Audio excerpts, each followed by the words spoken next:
Okay, thank you very much from him. And yeah, now back home, usually what we do on International Women's Day, I don't know how it is in your countries if you even celebrate it, is that we have an entire evening, we have a speech, we have something fun, we have fun together, and we eat, we drink tea and other stuff. So now I'm going to give you a speech. There were some difficulties with the technicalities, so I have it on the laptop, and you may excuse me that I don't know it by heart. It's written by me, so it comes from my heart. Girls, women, ladies, welcome. And also welcome to the gentlemen, of course. Everyone else, please leave the room, because on this particular day, a gentleman is needed to handle all the giggling, all the whining, all the overexcitement, all the strength and the compassion of the women who are going to perform tonight. Ladies, tonight is your time to shine even more than usually. Forget about the endless nights of period pains and the frustration over the makeup of makeup artists that's not staying in the right place, even though the commercial claims that you're worth it. Forget the days you wished so hard that you were a man just so you didn't have to put on your bra. And the bloodshed when shaving your own legs in the shower. Forget it tonight. Let the 8th of March, International Women's Day, be a night where you can appreciate and celebrate all aspects of your sex. And yeah, of course, we cannot leave the males out, because without them, we wouldn't have anything to measure our greatness by. International Women's Day may not mean anything for many of you. Some of you may be skeptical, claiming the whole concept of feminism and fight for women's right to be out of date and weird and absurd. But facts based on experiences show that by empowering women, one empowers an entire society. And empowering a society, I believe, is the key to welfare.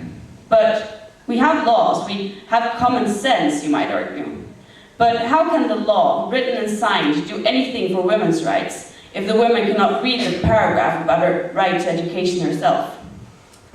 It's not about the empowerment of women, it's about the empowerment of the societies of the world. I feel lucky about myself having had people around me to awaken and support my belief in women. I grew up with very strong women at home.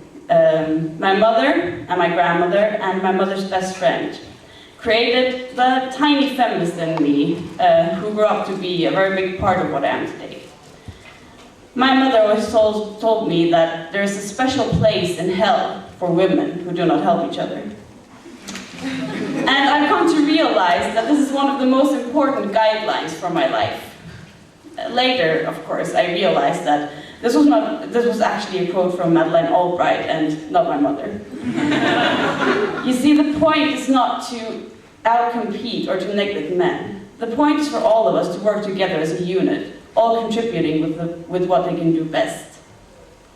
When Madeleine Albright says that there's a special place in hell for women who do not help each other, I say there's a special place in hell for people who do not help each other. I'll end with reading a poem to you. It's written by Marge Piercy and it's called The Low Road. What can they do to you? Whatever they want. They can set you up. They can bust you. They can break your fingers. They can burn your brain with electricity. They can blur you with drugs until you can't walk. They can take your child, wall up your lover.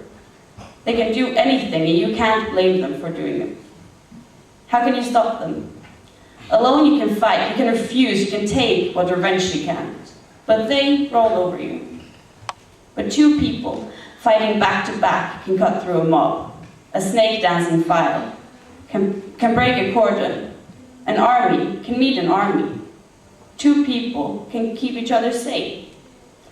Can give support, conviction, love, massage, hope, sex. Three people are a delegation, a committee, a wedge. With four, you can play bridge and start an organization. With 6, you can rent a whole house, eat pie for dinners, with no seconds, and hold a fundraising party. A dozen make a demonstration. 100 fill a hole. 1,000 have solidarity and your own newsletter. 10,000 power and your own paper. 100,000 your own media. 10 million your own country. Or 50,000. It goes on one at a time. It starts when you care to act. It starts when you do it again after they said no. It starts when you say we. And you know who you mean. And each day you mean one more. Ladies and gentlemen, enjoy the performance. Thank you.